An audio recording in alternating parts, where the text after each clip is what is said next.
مجھے کچھ خبر نہیں تھی تیرا درد کیا ہے یا رب، مجھے کچھ خبر نہیں تھی تیرا درد کیا ہے یا رب، تیرے عاشقوں سے سیکھا تیرے سنگ در پہ مرنا۔ جو اللہ پر مر رہا ہو، گناہوں سے بچ رہا ہو، ہزاروں غم برداشت کر رہا ہو، اسی کی صحبت سے آپ کو غم برداشت کرنے کی طاقت پیدا ہو، اسی سے آپ کو اللہ تعالیٰ سے دعا مانگنے کا طریقہ ملے گا۔ میرے شیخ صاحب عبدالغنی صاحب رحمۃ اللہ علیہ فرماتے تھے، کس طرح فریاد کرتے ہیں بتا دو قاعدہ، کس طرح فریاد کرتے ہیں بتا دو قاعدہ، اے اسیران قفس،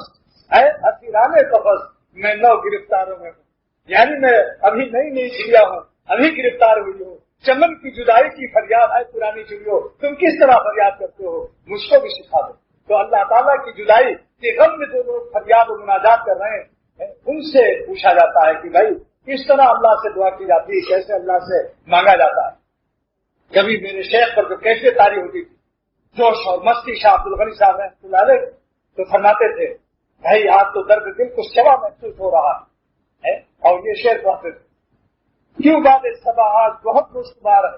کیوں باد صبا آج بہت مشکبار ہے، شاید ہوا کے رخ میں کھلی زلف یار ہے۔ یعنی اللہ تعالیٰ کی رحمت کی ہوائیں ان کی توجہ محسوس ہو رہی ہے، ہم کیا روئیں گے جب وہ ہمیں رلاتے ہیں، وہ ہمیں درد عطا کرتے ہیں، تبھی ہمارے دل کو درد عطا ہوتا ہے۔ مٹی کے ڈھیلے میں کیا ہے، ان کی کرم، ان کی عنایت۔ دیکھیے یہی زمین آپ کو یہاں نظر آ رہی ہے،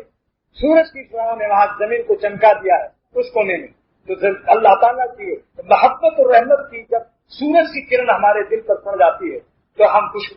محسوس کر لیتے ہیں، اور جب ان کی نگاہ ہٹ جاتی ہے تو بس کچھ خوشو مت کی زندگی غارت ہو جاتی ہے۔ ان کی خوشی کی نظر ایک دل پر پڑ جائے تو زندگی میں 1,00,000 زندگی آ جاتی ہے، اور اگر کسی خطا سے ان کی نظر ہٹ جائے تو یہ زندگی غارت سے گرے حیات ہو جاتی ہے، دوسروں کی زندگی کو بھی غارت کرتی ہے۔ یہ ظالم خود غارت نہیں ہوتا جو اللہ سے دور ہوتا ہے، بلکہ دوسروں کو بھی غارت و تناسل ثابت ہوتا ہے۔ خدا نہ کرے کسی کو ایسے غفلت زدہ قلب سے پالا پڑ جائے، ان دلوں کے ساتھ رہو جو دل خدا کی یاد سے زندہ ہے۔